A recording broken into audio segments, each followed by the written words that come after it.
Hey guys, welcome back to my channel. Today I'm going to be talking about the Disney College Program phone interview with hopes to give you some tips for your interview and just different questions that they asked me and what they might ask you too. A little backstory: I did the Disney College Program in fall of 2017 and I worked at Cosmic Rays. I just did one semester, or whatever you want to call it, one term, that kind of thing.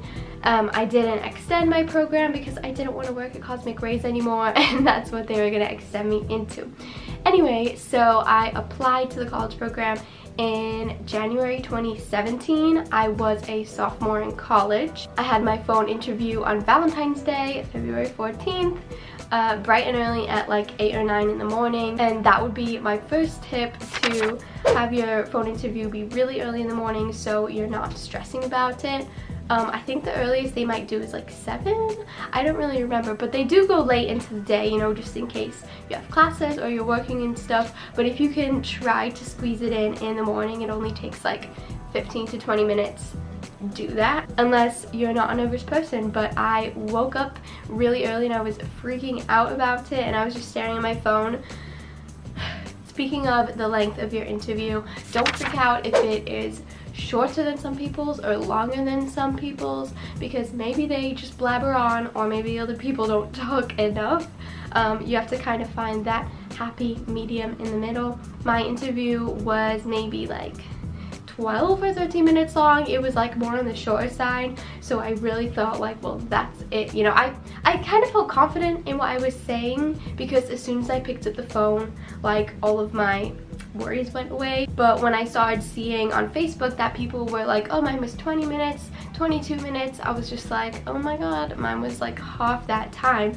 So I don't know, I felt like she asked me enough questions. I don't know what else she could have asked. I responded, you know, I wasn't blabbering, but I wasn't like yes or no kind of stuff. Sorry, I keep touching my hair. I do this all the time. 2 weeks after my phone interview, I found out that I was accepted, after I started losing hope in seeing that everyone else was accepted. So that's a little backstory. Another tip I have is don't read from any notes that you might have sitting on your desk. That can get really distracting when you're trying to listen to what they're saying, but also read what you wrote, because the questions, some of them are online. Like, some people even post their phone interview on YouTube, which is crazy. I was like freaking out. I could not even think of doing that. But you can learn the questions that way. What I did was I wrote down like every question that I could think of, or every question that I saw. Like, I googled and on Facebook and on YouTube, and I wrote them all down so I had an answer for all of them, and it was like studying for the SAT. It's crazy because when my boyfriend got in, he just applied like a normal human being and then did the web interview and then the phone interview like it was a breeze, and he was just like, okay, like whatever.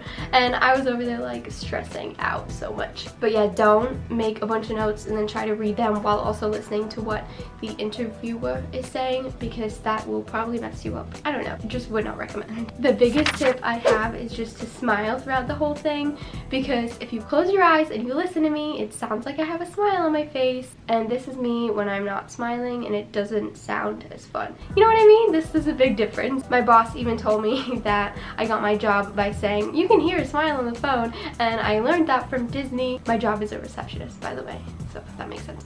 I'm trying to think of other stuff, but I don't know what else I did. I just had like friends. My roommate, actually, she would just call me at random times, obviously when I wasn't in class, and she would just ask me the questions and I would have to respond properly. Like, when I tell you I was looking at that paper all the time, like I studied it like it was my life's work, like it was the hardest college I was ever gonna get into, like that kind of stuff. That was just me. But like I said, some people don't even look it up. Like Curtis, he doesn't look a thing up and he got in. Not me.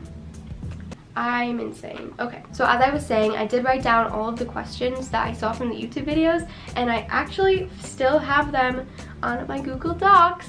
Shout out. Here are a few of the questions and answers that we did, if I can remember most of them. The first one I wrote down is, why do you want to work for the Disney company? And I think that I said something cheesy that was like, oh, I've loved Disney my whole life, like I want to make magic, blah blah blah. Even though it's cheesy though, it's true, and I guess they're looking for like those cheesy answers. I don't know. Then she asked me, have you ever lived with roommates?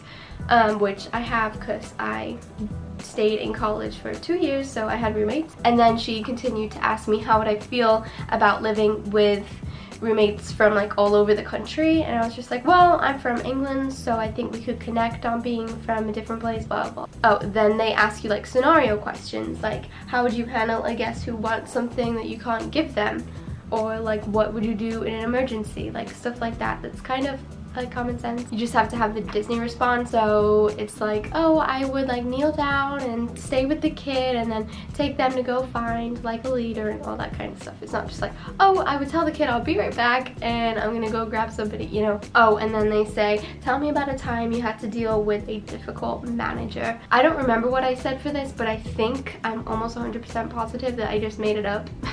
If you make it sound real, like it doesn't matter as long as your answer is good, right? How are they gonna know? They also ask you if you have any piercings or tattoos that show. I just told them about my earrings, and I have my belly button pierced, but I didn't tell them that because you wouldn't be able to see it in my costume. Oops. And then she went on to say, how do you deal with performing repetitive tasks? And I said something like, oh, I just find a way to make everything fun or make it different and stuff like that. You know, you get what I mean. Just trying to make it like, oh, this is the best thing ever I've ever done in my whole life. And another one is, how would you communicate with a guest who doesn't speak English? I don't want to say I speak Spanish, but I kind of understand some of it, obviously taking it for like 5 years in school and in college. But I'm still not the best because I don't use it anymore. I only used it in class. So if they speak Spanish, that would be okay. But any other language, I would just try my best and try and find somebody who speaks that language. Usually you have a good idea of who speaks what when you're there, especially since they have it on their name tag, you know, like a normal job. You know who speaks this and that, so you know who to grab. And in the beginning, after she asked me like, why do I want to work for Disney, I think she said, how will the DCP help you with your future career?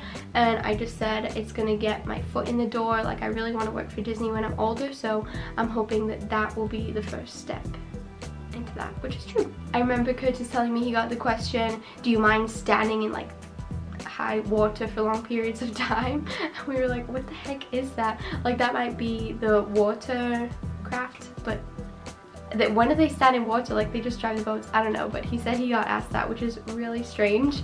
We both worked at Cosmic Rays, so I also read on Facebook or on like articles and stuff, it says you should ask the cast member something. And I did this, and now I'm thinking about it, it's like so cheesy.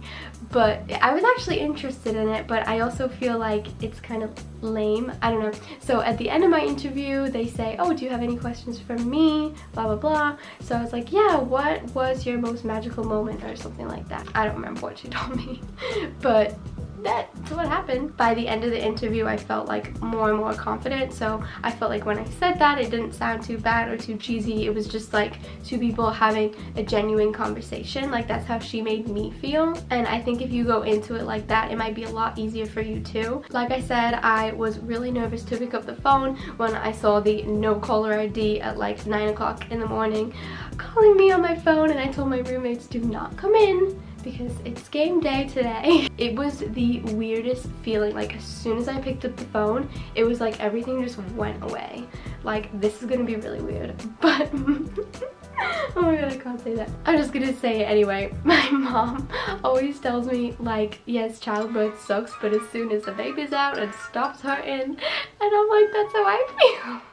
And that's how I felt when I picked up the phone. It was just like everything's gone. Totally the same experience, let me tell you. Anyways, that's all the advice I have for today. So good luck in applying. Let me know if you get in, and have a good day. Bye.